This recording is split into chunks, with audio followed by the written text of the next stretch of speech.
Christmas one year, a friend of mine bought a poster that had Jesus playing a guitar on it that said, "Jesus rocks." I love that poster. I was a youth minister at the time, and I thought that this would be a great poster to hang up in the youth building, so I put it in a prominent place where the youth would be sure to see it. So we shared the youth building with a group who took care of adults with special needs, and after a few weeks, I noticed that the Jesus Rocks poster was missing from the wall. And so I went looking for it and discovered that it was all torn apart and ripped apart and stuffed behind one of the couches. And I was pretty upset, so I went to the leader of the special needs group and asked her what had happened. I assumed that one of the special needs adults had torn it up, and their leader said, "Yes, one of them tore it up because I told them to. That poster made Jesus look too human, and I didn't like it." And I was so caught off guard that I just stood there with my mouth wide open. I'm pretty sure I told her something about this being my property and she had no right to have it torn up. But then I just walked off in shock. And I told one of the leaders in the church what had happened, and they said, "It made Jesus look too human? Isn't that the point?" See, it's sometimes easy for us to recognize Jesus' divinity. We see him as the healer and the miracle worker, as the one who raised Lazarus from the dead and the one who was resurrected himself. But we get uncomfortable around the Jesus that shows his humanity. The Jesus who got angry when they were making a marketplace out of the temple. The Jesus who suffered on the cross and died. The Jesus who wept. The Jesus who was thirsty. The Jesus who might have rocked the guitar if he was here today. Or maybe he would have sung in the choir. Or maybe he would have had a Twitter account. You know, we're sometimes more comfortable with the transcendent God who is far away, only coming down to portray his strength and might. And we tear up any image in our heads of a Jesus who portrays weakness. But this is exactly the point of why Jesus came. This is the point of why Jesus died. We have a Savior, a God, a Messiah who can identify with us in our weakness. Jesus was thirsty, like us. I started to watch this video last week from this popular preacher. And about a minute into the video, this preacher makes a wisecrack about another well-known preacher. And it wasn't like he just made this wisecrack and then he quickly moved on. He made this joke about someone else to cut this man down and prove that he was right. And after he made that joke, everyone in the conference just started laughing hysterically. And this preacher just stopped to just soak in the laughter that he made at this fellow preacher's expense. And then he said, "I don't know what y'all are laughing at." Like he was so funny that he didn't even know that he was cutting down this other preacher. But I couldn't watch him say another word after that. A friend of mine made some comment about this preacher saying that we should love one another because until we do, we're not truly Christians or something like that. But now I don't know if I can ever listen to that preacher and trust that pastor's integrity again. This was a 45-minute video, and I only watched 2 minutes of it because this preacher refused to see the humanity of another preacher. He refused to see and to appreciate the difference of this other preacher, so he made a demeaning joke to make himself look and feel better. And I couldn't fathom hearing God's voice from that man after that. See, once I was given a group project to conduct a worship service for my school, and the other students, they raved about our group and how great our worship service was.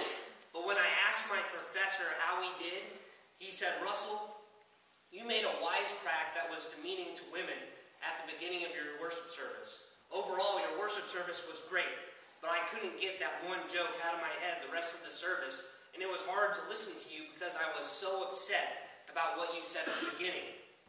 See, we all do this. We cut down each other's humanity so we look better and stronger and wiser, but sometimes we don't even know that we're doing it. Maybe our jokes are meant to be harmless. Maybe, though, they are meant to be offensive because it's all in good humor. See, Seth MacFarlane, the creator of Family Guy and the movie Ted, is known for being offensive, so when he hosted the Oscars last week, I knew he was going to be offensive. How many of y'all actually watched the Oscars? Okay, a few people. But some people, they were very upset about the sexist and racist jokes that he made. And I honestly didn't think that he was offensive, but maybe that's because I was expecting him to be, so I was desensitized to what he was saying. But see, that's the problem, isn't it? When we act like these jokes don't matter, they're all part of the show. They're what everyone else is doing. But it's not what Jesus did. Jesus gave up his divinity to identify with our humanity. He identified with our brokenness, with the poor and the widows and the marginalized, the people that we make jokes about. We must first identify with Jesus in his humanity before we can ever understand his divinity. He chose to forgive us when we were still sinners. He chose to love us when we made these stupid jokes. He chose to be fully human and die for us so we could be free to live a different kind of life. He wants us to see each other's humanity. To see one another's humanity is to better understand Jesus' divinity. As Jesus said in Matthew 25:40, "When you have done it for one of the least of these brothers and sisters of mine, you have done it for me." To see our colleagues' humanity, even when they think differently of us. To see the diversity of those around us and choose not to cut each other down like the rest of society does. To see how thirsty our neighbor is and not ignore it. Until we see one another's differences, our different beliefs and races and genders, how others have feelings just like us, how others feel depressed and angry and humiliated just like us, how others need a helping hand just like we do sometimes. Until we see one another's humanity, we'll never understand Jesus' humanity, and we'll never understand his divinity. Jesus, he changed how we understand this divinity. It's not this portrayal of strength and might and conquering one another verbally or physically. It's giving up our strength to identify with one another. It's humbling yourself to serve each other, to the point of thirst, to the point of needing help from your brothers and sisters too, to needing this body of Christ yourself just as much as we need you. See, that's the point. Yeah, Jesus was too human, and I think Jesus was trying to teach us that we could learn to be a little more humane too. See, the Gospel of John points out Jesus' thirst all throughout the Gospel of John. Jesus' first experiences thirst when he asked the woman at the well for a drink in John 4. And this is significant for two reasons. First, it was at noon, and this Samaritan woman was at the well at noon because she had 4 husbands, and the man she was living with now was not even her husband. So in other words, she didn't want to be seen by anybody. She was probably the butt of others' jokes for too long. And second, Jesus was a Jewish man, and she was a Samaritan woman. So Jesus is showing that he is seeing her humanity, even when it's against the norms of their society. And Jesus asks her for a drink. He sees her and he pays attention to her. And then he tells her that he is the living water for her that will satisfy her forever. And then later in John 7, Jesus says, "All who are thirsty, come to me. Let anyone who believes in me drink." So what does it mean then that the one who offers this living water to us, who offers us a drink, is also thirsty?